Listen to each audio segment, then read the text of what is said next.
কিছু কিছু মুহূর্তে এত কষ্টের হয় যা কাউকে বলে বোঝানো যায় না। আসলে সব মানুষ ভালো মন্দ মিলেই মানুষের জীবন, তবে কিছু কিছু সময় এত কষ্টের আসে যে কষ্টগুলো শুধু নিজেরাই বোঝে, অন্য কেউ বোঝে না। আর এই তো, আসসালামু আলাইকুম, কেমন আছেন সবাই? আশা করি ভালো আছেন। আলহামদুলিল্লাহ আমরা আপনাদের দোয়া আল্লাহর মধ্যে ভালো আছি। আর এই তো বাজার থেকে পাঙ্গাস মাছ নিয়ে এসেছিলাম, এখন পাঙ্গাস মাছটাকে কেটে ধুয়ে রান্না করে ফেলবো। আর আমরা সবসময় বাজার থেকে জ্যান্ত মাছগুলোই আনি, জ্যান্ত মাছগুলো ছাড়া যদি আনি তাহলে কেউ বাসে খেতে চায় না। তো এই তো দেখতে পাচ্ছেন আমি আসলে মাছগুলোকে এখন ভেজে নিব ধুয়ে পরিষ্কার করে। আর এই তো ভাজতেও দিয়েছি। আর পাঙ্গাস মাছ আমার বাচ্চারা অনেক বেশি পছন্দ করে। আজকে অনেক মানুষ কমেন্ট করবে, আহারে সি সি সি, পাঙ্গাস মাছ খায় নাকি আপনারা? পাঙ্গাস মাছ খেলে না পাঙ্গাস মাছের মতো মোটো হয়ে যাবে না। আর পাঙ্গাস মাছ ভালো লাগে না খেতে, হ্যাং ত্যাং। যাই হোক ভাই, আমরা গরিব মানুষ, আমরা পাঙ্গাস মাছই খাই। আর আমার বাচ্চারা পাঙ্গাস মাছই পছন্দ করে। আপনারা হয়তো খান না, বড় লোকস মানুষ। আর এই তো আমি এখানে একটা সবজি রান্না করব, সবজি রান্না করার জন্য আবার এখানে পেঁয়াজ সব কিছু দিয়ে দিচ্ছি। তো দেখতেছেন পেঁয়াজটাকে একটু ভেজে নিচ্ছে। আর এখানে ফুটানো গরম পানি দিব আমি। তরকারির মধ্যে ফুটানো গরম পানি দিলে আসলে তরকারিটা অনেক বেশি মজা হয়। আর এখানে মশলা দিয়ে দিচ্ছি মাছটাকে আর কি যে রান্না করব তার জন্য, মানে সব মশলা দিয়ে রান্না করলে না, মানে কষিয়ে, তাহলে অনেক বেশি মজা হয়।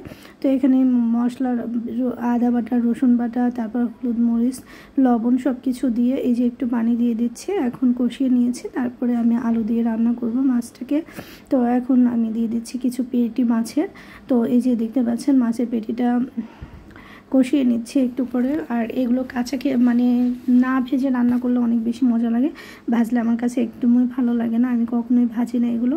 আর এখন আলু দিয়ে দিচ্ছি। আলু দিয়ে পাঙ্গাস মাছ খেতে কী যে মজা, যে খায় সে বোঝে। আমার কাছে ভীষণ ভালো লাগে।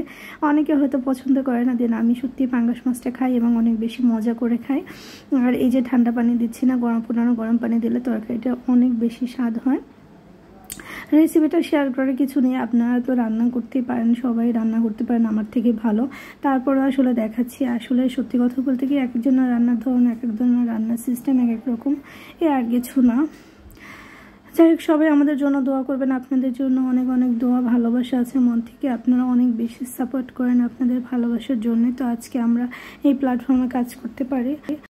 আজকে শরীরটা একটু ভালো ছিল না, প্লাস সাথে মনটাও ভালো ছিল না। তারপরে ভাবলাম যে আপনাদের সাথে একটু ভিডিও শেয়ার করে তাহলে ভালো লাগবে। আর এই ভিডিওটা করা ছিল আমার 3-4 দিন আগের। তো সেই আগের ভিডিওটাই ভাবলাম ফোনেও জমে আছে, তো আপু ভাইয়াদের সাথে একটু শেয়ার করে ফেলে। আমার পাঙ্গাস মাছ রেডি, কে কে খাবেন চলে আসেন বাসায়, দাওয়াত রইল সবার পাঙ্গাস মাছ খাওয়ার জন্য।